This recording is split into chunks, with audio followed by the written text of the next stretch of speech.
नमस्कार दोस्तों, एक बार फिर से स्वागत है आपका एक और नए लाइव सेशन में। कैसे हैं आप?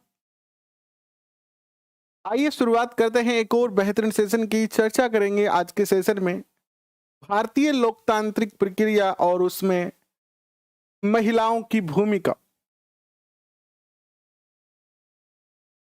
लेकिन उससे पहले आप सबका हार्दिक स्वागत, अभिनंदन, जय श्री राम, राधे राधे। और आइए करते हैं आज के सेशन की शुरुआत। कैसे हैं आप सभी? कमलेश जी, स्वागत आपका। आपने ज्वाइन किया है राजस्थान एग्जाम मंत्रा परिवार को। तो अगर आप मेरी आवाज सुन पा रहे हैं तो आप मुझे व्हाट्सअप करें या फिर मुझे कॉल करें। हम आपको सारा एनसीईआरटी और आरबीएससी के जो नोट्स है वो टेलीग्राम उस पे व्हाट्सएप पर भेज देंगे। और बाकी जितने भी बच्चे हैं वो सारे टेलीग्राम से डाउनलोड कर सकते हो। एक क्वेश्चन पूछा जा रहा है कि क्या आप प्रिंट वाली पीडीएफ दोगे क्या? कुलदीप जी, बिल्कुल। जो जो टॉपिक आपको करवाए हैं हमने लिखकर बोर्ड पर, उनको छोड़कर जितने भी टॉपिक हमने यहाँ पर प्रिंट यानी लिख के प्रिंट करके करवाए हैं, टाइप करके करवाए हैं, उन सब की पीडीएफ आपको प्रिंट वाली मिलेगी। तो बिल्कुल भी घबराने की जरूरत नहीं है। कैसे हैं आप?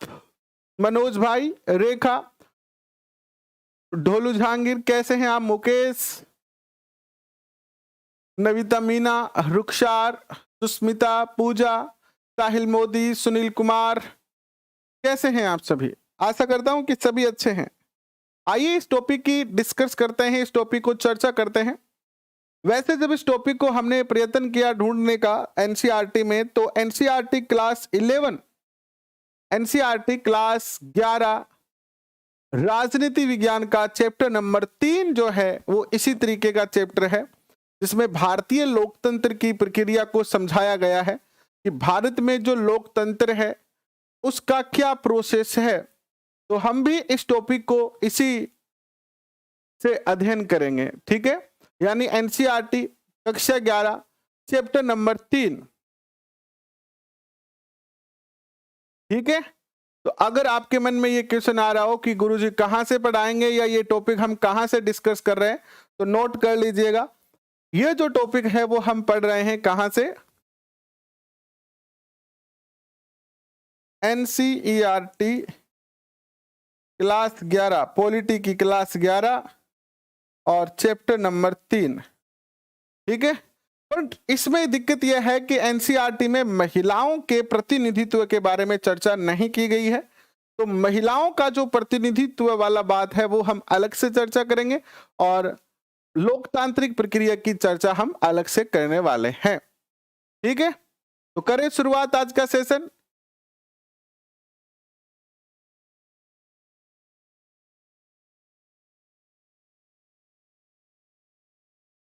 ठीक है, करें। कक्षा 10 में भी है पाठ नंबर 3, कक्षा 11 में पाठ नंबर 3 है। ओम ओम ओम जी, क्या कह रहे हैं आप? कक्षा 10 में भी है क्या एनसीईआरटी में? एक सेकंड, कक्षा 10 का भी देख लेते हैं। कक्षा 10 में कौन सा है? मुझे तो कक्षा 11 में मिला है।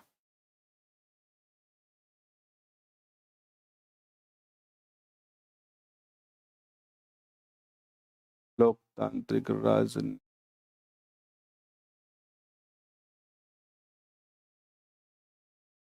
लोकतंत्र और विविधता नाम से दिया गया है, ठीक है।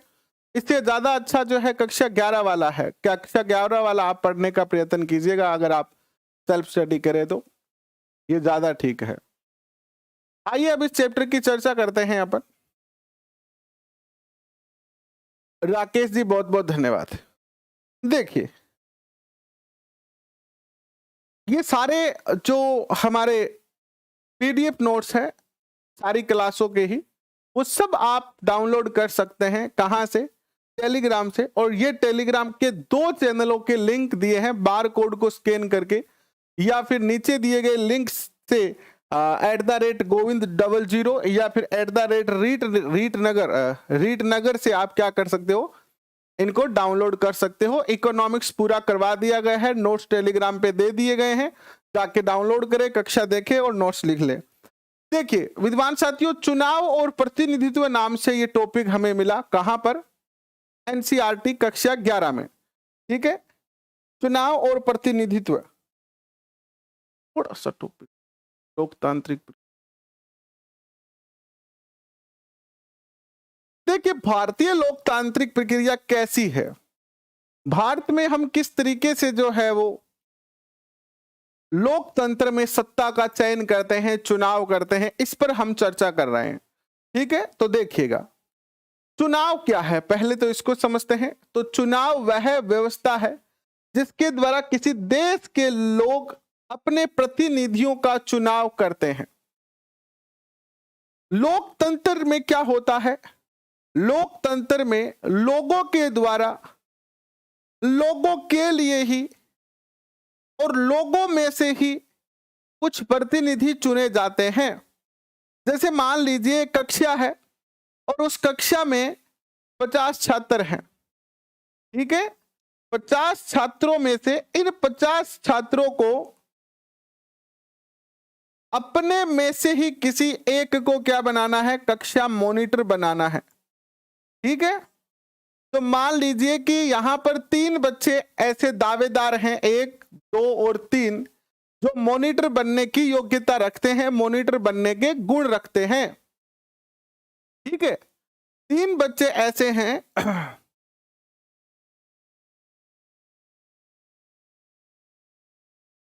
तीन बच्चे ऐसे हैं जो मॉनिटर बनने की जो है वो योग्यता रखते हैं, और ये बाकी जो बच्चे बच गए वो कितने बच गए, 47 बच्चे बच गए। अब ये 47 बच्चे इन तीनों में से किसी एक को चुनेंगे। तो देखो, कक्षा में टोटल 50 बच्चे थे और 50 बच्चों ने अपने लिए ही अपने में से एक मॉनिटर को चुना। यही क्या है, चुनाव है। यह लोकतांत्रिक चुनाव है जिसमें जनता अपने लिए स्वयं सत्ता को चुनती है। तो चुनाव क्या है, चुनाव वह व्यवस्था है जिसके द्वारा किसी देश के लोग अपने प्रतिनिधियों का क्या करते हैं, चुनाव करते हैं। लोकतंत्र में चुनाव का महत्व क्या है, मतदाताओं और प्रतिनिधियों में सीधा संपर्क होता है। अगर चुनाव होंगे, जैसे अभी गुजरात में चुनाव है और अगले साल 2024 में राजस्थान में चुनाव है, आज क्या आपके घर पे कोई आता है, आपके पिताजी को कहता है बाबूजी इस बार हमें वोट देना, हम आपके बेटे जैसे हैं, कहता है कोई आके? आपके वार्ड का कोई वार्ड पार्षद आपके घर पे आता है, आपकी माताजी के पैर छूता है क्या? नहीं छूता है। लेकिन थोड़े से समय का वेट करिए आप, 2024 में जैसे ही चुनाव की डेट घोषित होगी, कोई ना कोई रोज आपके घर पे आने शुरू हो जाएंगे, माताजी हम तो आपके बेटे जैसे हैं, आपके भाई जैसे हैं, आप बताओ आपका कोई काम है तो हम करवाएंगे, ये करेंगे वो करेंगे। क्यों? क्योंकि चुनाव आ गया है और चुनाव में नेताओं को जनता की जरूरत होती है, तो इसीलिए क्या आते हैं, वो हम तक पहुंचते हैं। बाकी 4.5 साल तक वो क्या रहते हैं, हमसे नदारद रहते हैं, ये अलग बात है। लेकिन लोकतंत्र में चुनाव का महत्व यह है कि मतदाताओं और प्रतिनिधियों में सीधा संपर्क हो जाता है। 6 महीने के लिए या जब से चुनाव का ऐलान होता है उससे लेकर और चुनाव जीतने तक जो नेता है वो जनता के संपर्क में आ जाते हैं। ठीक है, प्रतिनिधियों में उत्तरदायित्व की भावना आती है, लोगों को राजनीतिक शिक्षा प्राप्त होती है। शायद 2014 से पहले आपको इतनी ज्यादा राजनीति में रुचि थी। मैं जब युवा था, अभी भी युवा ही हूं हालांकि, लेकिन एक 15, 16, 17, 18, 19 साल का जो व्यक्ति होता है वो ज्यादा युवा होता है।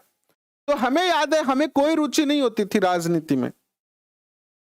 हम कभी भी प्रधानमंत्री के भाषण नहीं सुनते थे, कभी कभी अटल बिहारी वाजपेयी के भाषण सुनते थे, क्योंकि एक्चुअली अंग्रेजी तो आती नहीं थी हमें, आज भी नहीं आती है। हिंदी आती थी तो अटल बिहारी वाजपेयी जी जो है कभी कभी हिंदी में बोला करते थे, जनरली उनके भाषण हिंदी में होते थे। तो उनकी जब सरकार थी तो उनके कुछ भाषण सुने थे, लेकिन वो भी इतना ज्यादा रुचि नहीं होता था। और बाकी यूपीए की, कांग्रेस की जितनी भी सरकारें होती थी उसमें जितने भी कार्य होते थे, भाषण होते थे या चर्चाएं होती थी, वो इंग्लिश में होती थी। कभी नहीं सुने, कभी भी नहीं सुने। 15 अगस्त 26 जनवरी के दिन देश के नाम संबोधन आता था, कभी नहीं सुनते थे। लेकिन 2014 के बाद कुछ ऐसे परिवर्तन आए कि देश के बच्चे बच्चे को राजनीति में इंटरेस्ट जागने लगा और लोग जो है वो जानने का प्रयत्न करने लगे राजनीति के बारे में। कारण क्या हुआ? एक सबसे बड़ा कारण क्या था? हिंदी भाषा। क्या था? हिंदी भाषा। हिंदी भाषा, चूंकि हिंदी भाषा में जैसे ही जो राजनेता ने हिंदी भाषा बोलना शुरू किया, वैसे ही जनता उनसे कनेक्ट हो गई। 2014 से पहले जनता राजनीति से कनेक्ट नहीं थी, ना ही राजनेताओं से कनेक्ट थी। हालांकि चुनाव होता था, सारे काम होते थे, लेकिन कनेक्टिविटी नहीं थी। कारण क्या था? सबसे बड़ा कारण था कि हमारे देश की मातृभाषा, राष्ट्रभाषा, हमारे देश की राष्ट्रभाषा हिंदी का उपयोग नहीं होता था। और हम चूंकि हिंदी भाषी प्रदेश में हैं, उधर दक्षिण में तो फिर इंग्लिश चलती है, लेकिन हमारे यहाँ केवल हिंदी चलती है, तो हम उनसे कनेक्ट नहीं हो पाते थे। तो प्रतिनिधियों में उत्तरदायित्व की प्रतिनिधियों और जनता का सीधा संपर्क नहीं हो पाता था। इसके अलावा अगर चुनाव होंगे तो लोगों में राजनीतिक शिक्षा का प्रसार होगा, जब से हिंदी माध्यम में चीजें होने लगी है। अधिकारियों के कर्तव्यों का ज्ञान होगा, राजनीति में रुचि जागृत होगी, लोगों की समानता की भावना भी आएगी। चुनाव के प्रकारों की बात करें तो चुनाव दो प्रकार से होते हैं जनरली, प्रत्यक्ष चुनाव और अप्रत्यक्ष चुनाव। देखिए, बाकी सारे चुनाव जो होते हैं वो क्या होते हैं? प्रत्यक्ष ही होते हैं। केवल राष्ट्रपति का चुनाव, राष्ट्रपति व उपराष्ट्रपति, इनके जो चुनाव होते हैं वो अप्रत्यक्ष होते हैं, जनता के द्वारा नहीं होते हैं, है ना। आनुपातिक समानुपातिक प्रक्रिया के द्वारा इनके जो है वो चुनाव होते हैं। यार, आप क्या है कि एक तो पूरी बात आप शायद पहले की क्लास से देखते नहीं हो, है ना। जीत जाएंगे हम, हौसला रख sir, hello sir, all PDF डाल देना इस क्लास की। अरे तो आप पहले परिवार से जुड़ो, आप सब्सक्राइब बटन पे क्लिक करो, 2-4 वीडियो को देखो, टेलीग्राम पे जुड़ो, आप जुड़ के तो देखो। आज 60 पीडीएफ एक साथ डाली है, हालांकि वो पहले भी डाली जा चुकी थी, हर सेशन के बाद पीडीएफ डाली जा रही है। और आज तो सारी, मैंने सोचा कि बहुत सारे बच्चे नए जुड़े हैं जिनको पीडीएफ शायद वो पीछे जाके ना डाउनलोड कर पाए, सारी की सारी दोबारा पीडीएफ डाल दी। तो पीडीएफ आपको कहने की जरूरत नहीं है, मैं शुरुआत में हर सेशन में कहता हूं, टेलीग्राम पे जुड़ोगे आपको पीडीएफ मिलेगी, बस। कोई पैसा नहीं, कोई किंतु परंतु नहीं, कोई इस पे कोई रिक्वेस्ट नहीं, कोई वो वाला कोई मैटर ही नहीं है ना। कोई रिक्वेस्ट करने की या इन बातों को समझने या मुझसे कहने की कि सिर्फ पीडीएफ डालो, आवश्यकता नहीं है। हर सेशन की पीडीएफ आपको टेलीग्राम पे क्लास एंड होने के बाद मिलेगी। सबसे पहले बात करते हैं प्रत्यक्ष निर्वाचन प्रणाली की। प्रत्यक्ष निर्वाचन प्रणाली क्या है? और पीडीएफ के चक्कर में पढ़ो मत, मैं तो स्पष्ट ये कहता हूं आपसे, पीडीएफ में डाल रहा हूं, पीडीएफ को डाउनलोड करके उसके नोट्स बनाओ, कक्षा में देख के नोट्स बनाओ। कक्षा में नहीं बना पा रहे हो तो पीडीएफ डाउनलोड करके फिर उसके नोट्स बनाओ, ज्यादा बेनिफिट रहेगा। कुछ लोग कहते हैं गुरुजी मोरो टाइम बहुत लग रहा, तो टाइम को 4 गाला आगे आपको काम ही पढ़ने में पहले थे। देखो पीडीएफ डाउनलोड करेगा, दुकान आकर ले जाएगा, बन 50-60 रुपया देगा, प्रिंट निकाल के लाओगा, घरे अलमारी मेल देगा। आज आ गई आ पीडीएफ तो आ गई, महिला का प्रतिनिधित्व की पीडीएफ आ गई, टेंशन फ्री। फायदा क्या हुआ? अलमारी में सजा के रखना है या उसको याद करना है? याद करना है तो सबसे बेस्ट तरीका यही है, लिख के याद करो, बाकी आपकी मर्जी है। पीडीएफ में हर सेशन की आपको टेलीग्राम पे दूंगा, और जिन टॉपिकों को प्रिंट यहां पर लिखा गया है उन सब की प्रिंट वाली पीडीएफ भी मिलेगी आपको। जब मतदाता अपने प्रतिनिधियों को स्वयं चुनते हैं तो वो प्रत्यक्ष निर्वाचन प्रणाली कहलाती है। जब जनता अपना नेता खुद चुनती है, जब जनता अपना नेता खुद चुनती है तो उसे क्या कहते हैं? उसे कहते हैं प्रत्यक्ष चुनाव। क्या लोकतंत्र में जनता अपना नेता स्वयं चुनती है क्या? आप भी इतने सालों से, शायद आप सब बच्चों ने भी बहुत सारे चुनाव में वोट डाले होंगे, तो आप बताएं, क्या जनता अपना प्रतिनिधि खुद चुनती है क्या? क्या जनता के पास खुद चुनने का ऑप्शन है?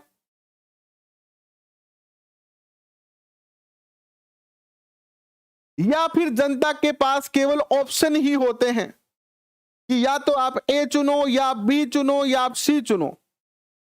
जनता अपना प्रतिनिधित्व नहीं चुनती है, जनता को ऑप्शन दिए जाते हैं, उन ऑप्शन में से ही प्रतिनिधि चुने जाते हैं। जैसे आप मल्टीपल चॉइस क्वेश्चन करते हो, एमसीक्यू करते हो पेपर में जाके, तो आपको 4 ऑप्शन होते हैं, उन 4 ऑप्शनों में से ही आपको एक चुनना होता है क्या? होता है कि नहीं होता है? प्रत्येक चुनाव के गुण क्या है? अगर डायरेक्ट चुनाव हो तो लोकतंत्र के सिद्धांत के अनुसार होंगे ये। प्रत्येक मतदाता की इच्छा के सम्मान किया जाएगा, लोगों को राजनीतिक शिक्षा भी मिलेगी इससे, प्रतिनिधियों द्वारा मतदाताओं पर विशेष ध्यान दिया जाएगा, भ्रष्टाचार कम होने की संभावना होगी, मतदाताओं में स्वाभिमान जागेगा कि नेताजी थाने में चुनिया मारे वोट के कारण से जीत्या हो। लेकिन ऐसा प्रैक्टिकली कुछ होता नहीं है। प्रत्येक चुनाव के कुछ दोष भी हैं कि योग्य प्रतिनिधियों का चयन नहीं हो पाता है, इसमें राजनीतिक दलों का कुप्रभाव होता है, इसमें राजनीति हावी होती है, विवादों की संभावना रहती है, इसमें अधिक खर्चीली विधि है, चुनाव पर करोड़ों रुपए खर्च होते हैं। एक सरपंच का चुनाव लड़ते हैं, एक वार्ड पार्षद का चुनाव लड़ते हैं, उसमें लाखों रुपए खर्च हो जाते हैं, है ना, लाखों रुपए खर्च हो जाते हैं। इसके अलावा योग्य व्यक्ति चुनाव लड़ने से कतराते हैं। आप देखना, जो व्यक्ति सच्चा होगा, जो व्यक्ति ईमानदार होगा, वो पहली बात तो राजनीति में आएगा ही नहीं, पहली बात तो वो राजनीति में आता नहीं है। ईमानदार व्यक्ति का राजनीति में कोई स्थान नहीं है, सदा सत्य बोलने वाले व्यक्ति का राजनीति में कोई स्थान नहीं है। अगर गांधी जी होते, चुनाव में कभी जीत नहीं पाते वो। तो राजनीति के अंदर जो है ईमानदार व्यक्ति जनरली नहीं आते हैं, वो डरते हैं, वो कतराते हैं, क्योंकि उनको पता है कि हम ईमानदारी से चुनाव जीत नहीं सकते। और अगर कोई मान लो कोई आदमी को राम निसरीजा ईमानदार है, राजनीति में आ गयो, तो चुनाव कौन जीत सके? ये कौन जीत सके? चुनाव नहीं जीत पाएगा, है ना। ईमानदार व्यक्ति पहली बात तो राजनीति में आएगा नहीं, अगर आ गया बाई चांस गलती से, तो वो चुनाव कभी जीत नहीं पाएगा, ये बात भी है। अप्रत्यक्ष चुनाव कौन सा होता है? इस विधि में मतदाता अपने प्रतिनिधियों का सीधे चुनाव नहीं करते हैं, वह अपने निर्वाचन मंडल का चुनाव करते हैं तथा वह निर्वाचन मंडल प्रतिनिधियों का चुनाव करता है। हमारे देश का प्रधानमंत्री कौन होगा, इसका हम डायरेक्ट चुनाव नहीं कर सकते हैं। कर सकते हैं क्या? नहीं कर सकते। हमारे देश में प्रधानमंत्री के लिए कोई चुनाव नहीं होता है। हमारे राजस्थान में मुख्यमंत्री कौन होगा, इसका हम डायरेक्ट चुनाव नहीं कर सकते हैं।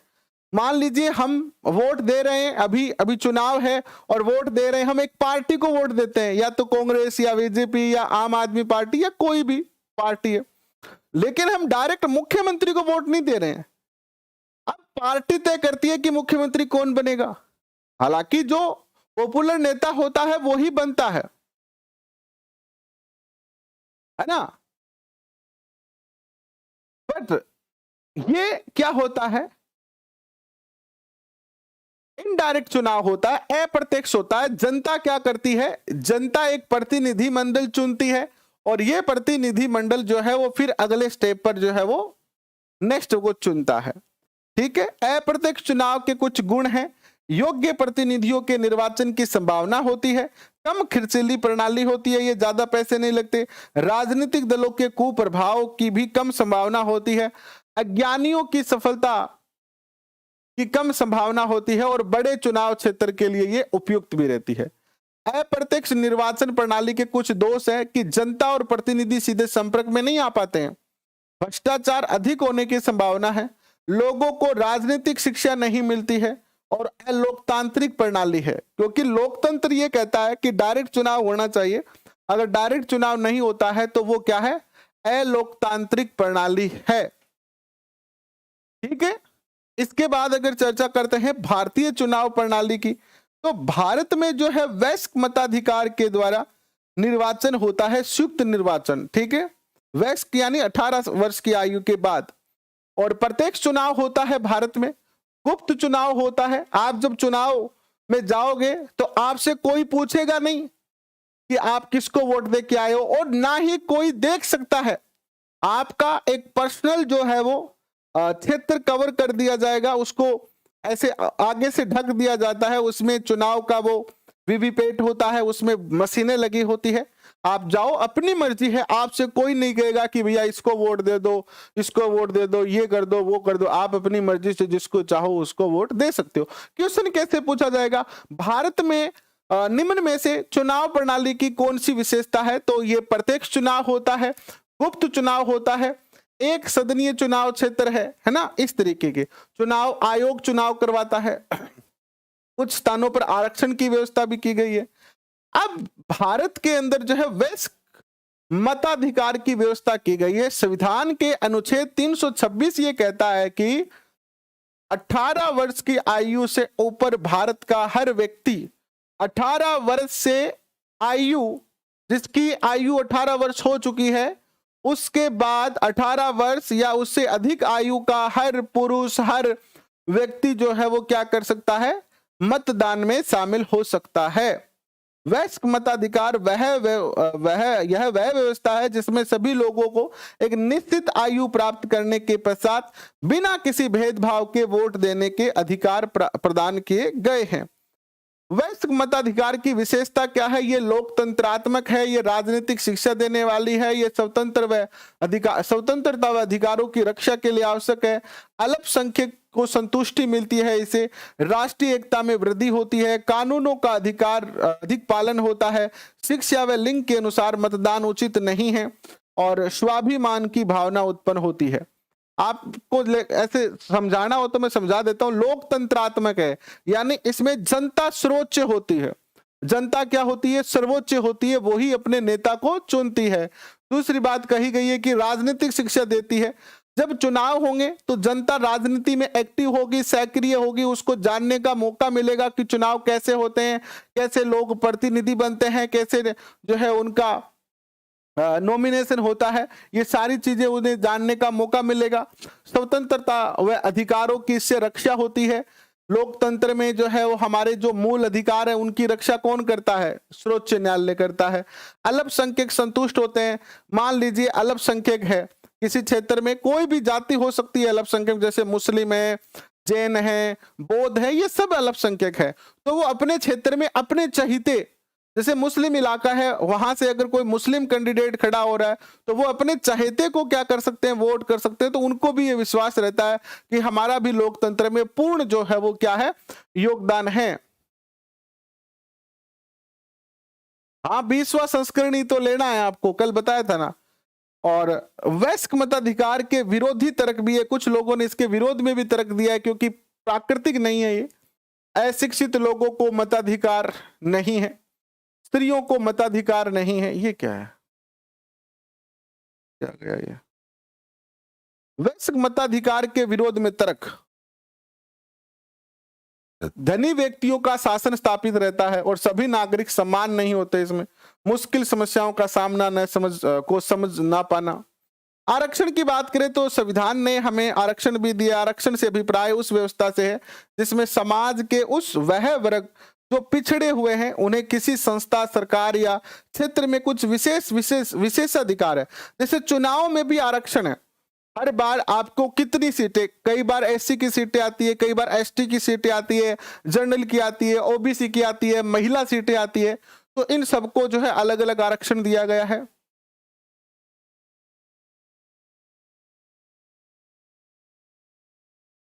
कोई बात नहीं है, ढानी के छोरे 6-6-23 तक जो है आप गवर्नमेंट टीचर बन जाएंगे। तो आप अब की बार ये तय करो कि अब की बार चुनाव आप करवाओ, है ना। जहां आपकी ड्यूटी लगे वहां पर आप जो है वो चुनाव करवाओ। या तो आप किसी के अंगूठे पे स्याही लगाओ, है ना, उसके पहचान पत्र में नाम लिखो आप, है ना। तो चुनाव कराने का मौका है आपके पास। 19वां नहीं बताया था मैंने, 19वां बताया था भूगोल वाले का। मेरे पास 19वां है। अगर आपको 20वां मिल रहा है तो 20वां ही लो। फिर अगर 20वां मिल रहा है तो लेटेस्ट है, 20वां ले लो, क्या दिक्कत है। आरक्षण के गुण क्या है? अगर आरक्षण मिलता है तो इससे आर्थिक उन्नति में सहायता होती है, सामाजिक सम्मान में वृद्धि होती है, सामाजिक व आर्थिक न्याय मिलता है, पिछड़े वर्गों की निर्धनता इससे दूर होती है, शिक्षा के प्रति जागरूकता आती है, राजनीतिक चेतना में वृद्धि होती है। आरक्षण के कुछ दोष भी है, जातिवाद को बढ़ावा मिलता है इससे, आरक्षण से सभी को लाभ नहीं मिल पाता, समानता के अधिकार हैं, अलग अलग समूह बने होते हैं इससे, है ना, और लोक सेवा में गिरावट आती है। चुनाव आयोग, क्वेश्चन पूछा जा सकता है, भारत में चुनाव आयोग किस अनुच्छेद में वर्णित है? तो अनुच्छेद 324 में निर्वाचन आयोग की जो है वो चर्चा की गई है। भारत में स्वतंत्र व निष्पक्ष चुनाव करवाने के लिए चुनाव आयोग की व्यवस्था जो है वो की गई है। रचना की बात करते हैं। चुनाव आयोग एक मुख्य चुनाव आयोग, कुछ अन्य चुनाव आयुक्त होते हैं, उनकी संख्या राष्ट्रपति तय करता है। यानी एक तो मुख्य चुनाव आयोग का अध्यक्ष होगा और कुछ अदर सदस्य होंगे, और इन सबकी नियुक्ति कौन करता है? राष्ट्रपति करता है। बस इतना याद रखना। इस चैप्टर को मैं कल से दोबारा एक बार देखूंगा, कक्षा 9 वाले, जो कक्षा 10 में ये टॉपिक है ना, उससे भी पढ़ाऊंगा आपको कल मैं। आज तो मैंने आपको कक्षा 11 से पढ़ा दिया है, और अगर मुझे लगेगा कि कक्षा 10 के चैप्टर में भी कुछ महत्वपूर्ण चीज है, ये टॉपिक है ना, ये डायरेक्ट एनसीईआरटी से लिया नहीं गया है, दिक्कत ये है ना, डायरेक्ट एनसीईआरटी से नहीं लिया गया है, तो कक्षा 9 और 10 और 11 दोनों से पढ़ा देंगे, कोई दिक्कत नहीं है। इसमें जो महत्वपूर्ण है ना, वो याद रखना कि जो चुनाव आयुक्त होता है उसका कार्यकाल कितना होता है? 6 वर्ष का होता है, और इसकी नियुक्ति जो है वो राष्ट्रपति करता है। और कार्य और शक्ति क्या है इसकी? चुनाव का निरीक्षण करना, निर्देश देना और नियंत्रण करना। यानी चुनाव कब होंगे, कैसे होंगे, किस तरीके से करवाने हैं, कौन सा सही तरीका, ये सारे काम चुनाव आयोग के हैं। मतदाता की सूची तैयार करना, कितने देश में मतदाता है, राज्य विधानमंडल का चुनाव करवाना, संसद के चुनाव का प्रबंध करना, राष्ट्रपति उपराष्ट्रपति के चुनाव करवाना, राजनीतिक दलों को मान्यता देना। जैसे अभी एक बच्चा कह रहा था, गुरुजी मेरो भी अब की बार मन करे कि मैं नेता बन जाऊं, चुनाव लड़ लूं, तो फिर थारो और भी मन कर सके आप एक पार्टी बना लिया, ये आम आदमी पार्टी बनी है, भी थे बना लो खास आदमी पार्टी, है ना, बेरोजगार आदमी पार्टी, बेरोजगार आदमी पार्टी, बेरोजगार का बी और आदमी और पार्टी BAP, बाप पार्टी। जैसे आप पार्टी बनाई, आपने सोच लिया कि मैं बाप पार्टी बनाऊंगा, बेरोजगार आदमी पार्टी। अब की बार किसकी सरकार? बेरोजगार आदमी पार्टी की सरकार। तो आप मान लीजिए आपने पार्टी बना ली, तो पार्टी ऐसे थोड़ी बनेगी आपकी, आपको पहले पार्टी बनानी पड़ेगी, फिर चुनाव आयोग के पास जाना पड़ेगा, चुनाव आयोग जो है आपको मान्यता देगा, एक चुनाव चिन्ह देगा। चुनाव की अधिसूचना कौन जारी करता है? चुनाव आयोग करता है। तो इस तरीके से चुनाव जो है, चुनाव आयोग क्या करता है? राजनीतिक पार्टियों को मान्यता देता है या उनकी मान्यता को समाप्त करता है। चुनाव चिन्ह देना कि आपका चुनाव चिन्ह क्या होगा, आचार संहिता लागू करना, निर्देश जारी करना, ये सारे कार्य जो है वो चुनाव आयोग के होते हैं। देखो अभी नोटिफिकेशन आने दो, फिर बताएंगे आपको कि बीए में 50% चाहिए कि नहीं चाहिए, वो नोटिफिकेशन में लिखा आएगा। भारत में चुनाव की प्रक्रिया कैसे होती है? सबसे पहले चुनाव क्षेत्र निश्चित किया जाता है, जैसे कि अभी निश्चित है कि राजस्थान में चुनाव 2024 में होने वाले हैं। अभी वर्तमान में जो है वो गुजरात में और हिमाचल में शायद चुनाव हो रहे हैं, है ना। और मतदाताओं की सूची बनाई जाती है उस क्षेत्र की, चुनाव की तिथि घोषित की जाती है। जिस दिन तिथि घोषित हो जाती है उसी दिन से आचार संहिता लागू हो जाती है। चुनाव अधिकारियों की नियुक्ति की जाती है, मतदान केंद्रों की स्थापना की जाती है, नामांकन दाखिल करना, नाम वापस लेना, जांच व आपेक्ष दायर करना, चुनाव अभियान चलाना, मतदान, फिर मतगणना, फिर चुनाव के खर्च का ब्यौरा, फिर निर्वाचन के विरुद्ध प्रार्थना और फिर उपचुनाव।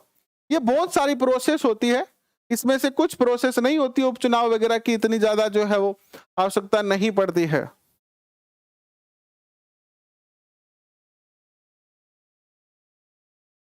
इसके बाद बात करते हैं भारत में चुनाव प्रणाली की कमी क्या है। दोषयुक्त प्रतिनिधियों की प्रणाली है, प्रतिनिधित्व प्रणाली होती है इसमें। अत्यधिक राजनीतिक दल इसमें सक्रिय होते हैं, बहुत अधिक चुनाव प्रत्याशी होते हैं, धन का बड़ा प्रभाव होता है, सरकारी तंत्र का दुरुपयोग भी होता है, कहीं ना कहीं जन संचार के साधनों का दुरुपयोग होता है, मतों का कम प्रतिशत होता है। हमारे भारत में कभी भी 100% चुनाव नहीं हुआ है ना। उच्च पार्टी, अधिकतम आयु सीमा होती है, ठीक है, क्या होती है, अधिकतम आयु सीमा। सुधार के उपाय क्या है, धन के अनुचित प्रभाव को रोके चुनाव आयोग, मतदाता सूचियों में संशोधन कर सकता है, सरकारी तंत्र में दुरुपयोग कर सकता। हम छोटे थे ना, जब हम छोटे थे तो हमें चुनाव का बड़ा शौक होता था, अब तो झुपके से जाते हैं और वोट दे के आ जाते हैं। लेकिन पहले हम क्या करते थे, जब 18-19 साल के थे ना, तो जोश होता था चुनाव में, और हम जो बाहर ऐसे मतदाता जो केंद्र होते ना, उसके बाहर अलग अलग पार्टियों के क्या बने होते थे, केंद्र बने होते थे, और हम वहां पर बैठते थे, एक एक व्यक्ति को पकड़ पकड़ के ले जाते थे, महिलाओं को, जो भी वोट देने योग्य होते थे उनको घर से लाते थे, चलो वोट दो, टेम्पो में बिठाकर, गाड़िया में बिठाकर, ये बड़ा ऐसे जोश रहता था ना। सर बता दो प्लीज, योगेश क्या पूछ रहे हो भाई।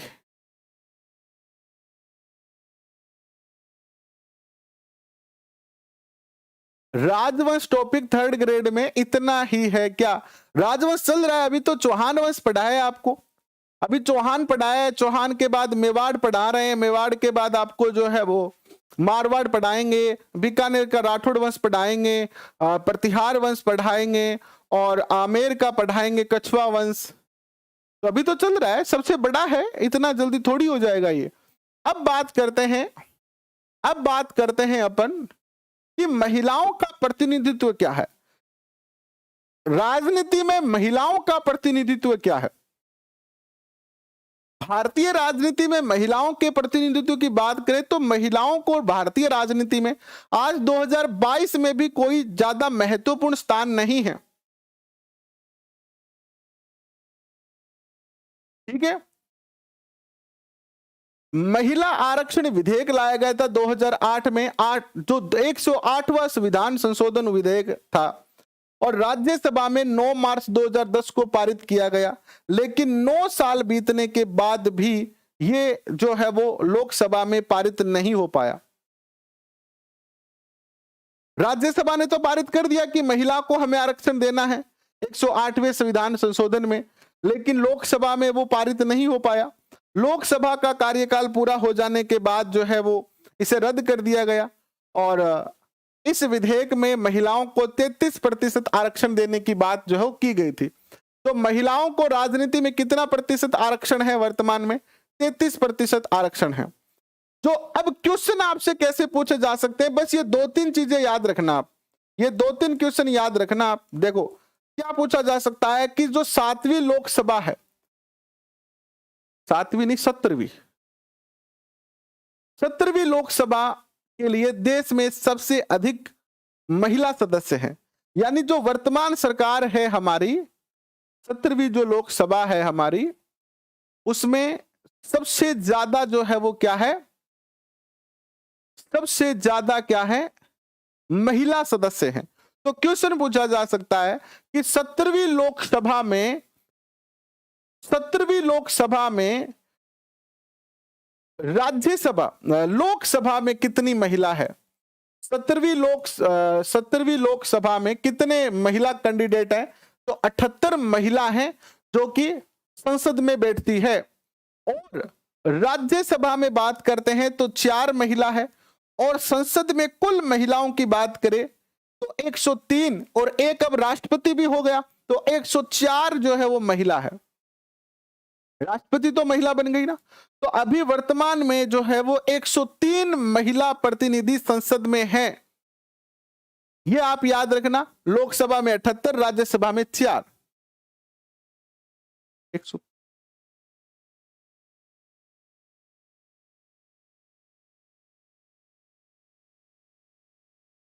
इसको थोड़ा देखना पड़ेगा यार, ये क्या लिख दिया है मैंने आज,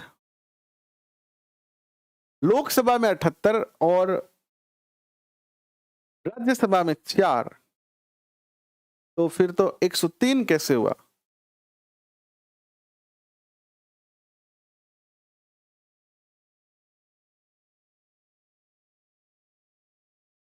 चलो इसको और देखूंगा मैं, ठीक है। लोकसभा में कितनी, 78 है, राज्यसभा में 4 है। इस संख्या को एक बार छोड़ दो, इस संख्या को एक बार छोड़ दो, ठीक है, इसको छोड़ दो 103 वाली को। इसके बाद अगर चर्चा करते हैं तो अभी राजस्थान से ऐसे सदस्य जो लोकसभा में चुनी गई है, राज्यसभा की ऐसी महिलाएं जो राजस्थान की ऐसी महिलाएं जो लोकसभा में चुनी गई है, तो इसमें आती है एक तो आपकी कुमारी सुश्री दिया, ठीक है, जो कि भारतीय जनता पार्टी की प्रतिनिधि है और राजसमंद से ये चुनी गई है, सांसद है ये लोकसभा में।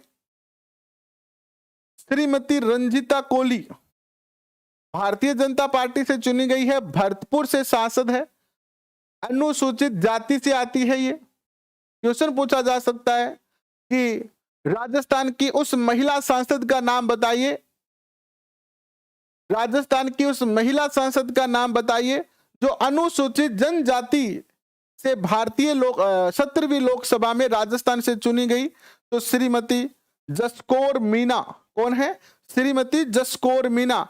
ये 3 हैं जो कि राजस्थान से लोकसभा के अंदर जो है वो प्रतिनिधित्व करती है एज ए सांसद के तौर पर।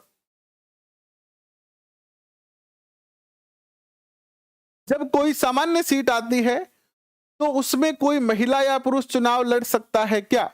सामान्य सीट का अर्थ होता है जनरल सीट है। अब जनरल महिला आई है या पुरुष आई है, यह भी तो देखा जाता है। जनरल में महिला की सीट है तो महिला लड़ेगी, अगर पुरुष की सीट है तो पुरुष लड़ेगा। महिलाओं का तो आरक्षण है, जो राजस्थान में पंचायती राज के अंदर तो महिलाओं को 50% आरक्षण दिया गया है। तो 3 लाइनें तो ये याद रखना आप। इसके बाद देखिएगा राजस्थान की पहली विधानसभा, राजस्थान विधानसभा की प्रथम महिला अध्यक्षा कौन बनी थी? सुमित्रा सिंह। कब जन्म इनका हुआ था? 3 मई 1930 में, और 1957 में पिलानी से अखिल भारतीय कांग्रेस से टिकट पर चुनाव लड़कर जो है वो पहली बार विधायक बनी। कौन थी? सुमित्रा सिंह, राजस्थान की विधानसभा की प्रथम महिला अध्यक्ष। और बाद में ये जो है वो 1962 से लगातार 4 बार चुनाव जीती है। भारतीय संसद में 110वें व 112वें संविधान संशोधन विधेयक 2009 के रूप में, जिसका संबंध पंचायती राज और शहरी निकायों से है, सभी स्तरों पर महिलाओं के लिए निर्धारित 33% आरक्षितों को बढ़ाकर कितना कर दिया गया है? 50% कर दिया गया है। यानी अगर आपसे क्वेश्चन पूछे कि पंचायती राज में महिलाओं के लिए कितना आरक्षण है, तो अब वर्तमान में 50% सीटों पर पंचायती राज में महिलाओं का क्या है? आरक्षण है। अगर 100 सीटें हैं तो उसमें से 50 सीटें महिलाओं के लिए होगी। ठीक है। राजस्थान विधानसभा चुनाव 2018, भारतीय राज्य राजस्थान में 7 दिसंबर 2018 को मतदान हुआ, और इस 15वीं लोकसभा में महिलाओं की जो टोटल संख्या है वो कितनी है? 27 संख्या है। यानी राजस्थान विधानसभा में टोटल 27 महिलाएं हैं। कितनी महिलाएं हैं? 27 महिलाएं हैं। अब यहां से क्वेश्चन पूछा जाना कोई बड़ी बात नहीं है, और पूछा जाए तो पूछा भी जा सकता है, लेकिन बस आप कुछ मोस्ट याद रखना। जैसे कृष्णा पूनिया याद रख सकते हैं, श्रीमती कृष्णा पूनिया 29, ये जो है वो सादुलपुर से जो है वो जीती है। कहां से जीती है? सादुलपुर से। तो इस तरीके की ये पूरी बात है। महिलाओं के आरक्षण की ज्यादा जो है वो, क्योंकि महिलाओं का ज्यादा प्रतिनिधित्व रहा नहीं है, 33% आरक्षण है। पंचायती राज में 50% आरक्षण है। राजस्थान में ऐसा नहीं है कि पूरे देश में पंचायती राज में 50% आरक्षण है, कुछ राज्यों में 50% आरक्षण है, जिसमें राजस्थान में भी कितना है? 50% आरक्षण। क्वेश्चन पूछा जा सकता है 15वीं विधानसभा में वर्तमान में महिलाओं का कितना प्रतिनिधित्व है, कुल कितनी महिलाएं हैं? तो आप कह दोगे 27 महिलाएं हैं। ठीक है। बाकी इस टॉपिक के मैं जब क्वेश्चन करवाऊंगा ना, तब ये टॉपिक अच्छे से क्लियर हो जाएगा। ये टॉपिक हमें एनसीईआरटी में कोई ऐसे बेहतरीन तरीके से मिला नहीं। ठीक है। जितना टॉपिक हमने बाकी टॉपिक किए थे, उतना ज्यादा बेहतरीन तरीके से ये टॉपिक नहीं मिला, इसीलिए ये टॉपिक थोड़ा लेट भी हो गया।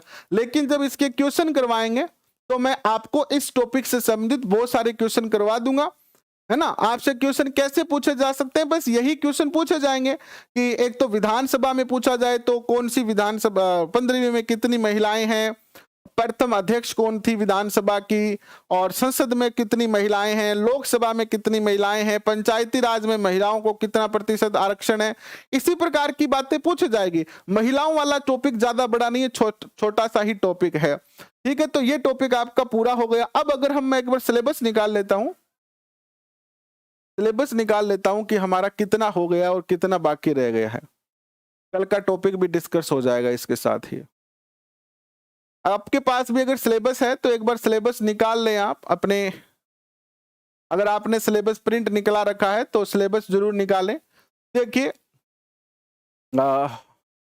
एसएसटी की हम चर्चा कर रहे हैं, तो एसएसटी में हमने जो है वो बस एक टॉपिक, हाँ ये हो गया।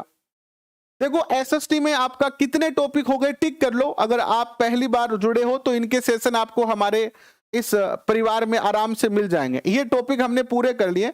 नीचे नीचे आ जाओ एसएसटी में सामाजिक विज्ञान के अंदर, सामाजिक विज्ञान के अंदर अंतिम टॉपिक है राजस्थान में कृषि एवं विपणन, कृषि उपज मंडी, सार्वजनिक वितरण प्रणाली पूरा हो गया, टिक कर दो इस पे। भारतीय अर्थव्यवस्था का विकास, राष्ट्रीय विकास, राष्ट्रीय आय और मानव विकास पूरा हो गया है, ठीक है। इस पे आप जो है टिक कर लीजिए। उपभोक्ता के अधिकार, उपभोक्ता और उसके अधिकार पूरा हो गया, टिक कर दीजिए। मुद्रा बैंकिंग, मुद्रा के आधुनिक रूप, साख के विभिन्न स्थितियां, स्वयं सहायता समूह पूरा हो गया, टिक कर दीजिए। भारतीय अर्थव्यवस्था, भारतीय अर्थव्यवस्था के क्षेत्र, औपनिवेशिक काल में भारतीय अर्थव्यवस्था, उदारीकरण, निजीकरण, वैश्वीकरण, विश्व व्यापार संगठन, निर्धनता व खाद्य सुरक्षा टॉपिक पूरा हो गया, टिक कर दीजिए। भारत में संघीय व्यवस्था, केंद्र व राज्य संबंध पूरा हो चुका है, टिक कर दीजिए। भारतीय लोकतांत्रिक प्रक्रिया और महिलाओं का प्रतिनिधित्व पूरा हो चुका है, टिक कर दीजिए। भारतीय लोकतांत्रिक प्रक्रिया में ये हो गया। स्थानीय स्वशासन, ग्रामीण एवं नगरीय 73वां 74वां संविधान संशोधन पूरा हो चुका है, टिक कर दीजिए। सरकार का गठन व कार्य, विधायिका, कार्यपालिका, न्यायपालिका पूरा हो चुका है, टिक कर दीजिए। इसके बाद भारतीय संविधान का निर्माण की प्रक्रिया, विशेषता, उद्देशिका, मूल अधिकार, नीति निर्देशक तत्व, मूल कर्तव्य पूरा हो चुका है, टिक कर दीजिए। यानी आपका इकोनॉमिक्स का पार्ट, अर्थव्यवस्था का पार्ट और राजनीति का पार्ट पूरा हो चुका है। अब बात करेंगे विश्व कृषि के प्रकार, प्रमुख औद्योगिक प्रदेश। विश्व में कृषि के प्रकार और प्रमुख औद्योगिक प्रदेश, ये जो टॉपिक है, एक तो ये टॉपिक है आपका विश्व वाला, और इसके बाद संसार की प्रमुख वनस्पति और वन्य जीव। ये टॉपिक पता नहीं कैसे डाल दिए हैं, बाकी यहां पर भारत का होना चाहिए था, लेकिन डाल दिया है तो पढ़ेंगे ही हम। तो कल हम चर्चा करेंगे विश्व कृषि के प्रकार, विश्व कृषि के प्रकार की चर्चा करेंगे कल रात 9 बजे। अभी के लिए बस इतना ही, बहुत बहुत धन्यवाद। ऑलमोस्ट जो है 50% कोर्स आपका एसएसटी का भी पूरा हो चुका है। अब जो टॉपिक है वो बहुत बड़े टॉपिक नहीं है, इनकी भी हम रोज चर्चा कर रहे हैं। इस महीने में पूरा हो जाएगा, शिक्षण विधियां भी शुरू कर देंगे।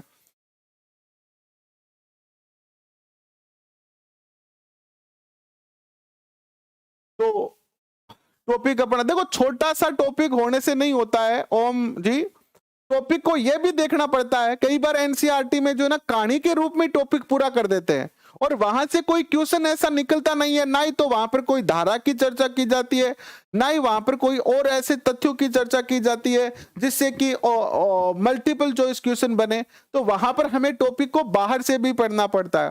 तो 50% कोर्स पूरा हो चुका है। कल विश्व की कृषि की चर्चा करेंगे। अभी के लिए इतना ही, और जितने भी सेशन यहाँ पर टाइप किए हुए हैं सबकी आपको प्रिंट वाली पीडीएफ मिलेगी, घबराने की जरूरत नहीं है। बाकी पहला प्रयत्न यही करें कि आप लिखे, नोट्स बनाएं।